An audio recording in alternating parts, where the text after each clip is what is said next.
स्वाति साहब बताइएगा कहाँ जा रहे हैं, सीएम कहाँ मौजूद है?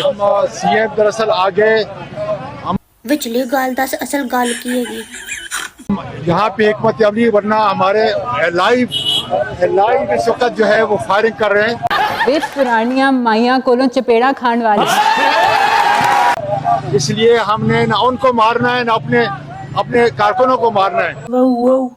हम वहाँ पे रीग्रुप होते हैं। ये बताइएगा किन किन मुश्किलात का सामना करना पड़ा है और कहाँ से? और शुक्र अल्लाह का शुक्र है, अल्लाह का शुक्र है।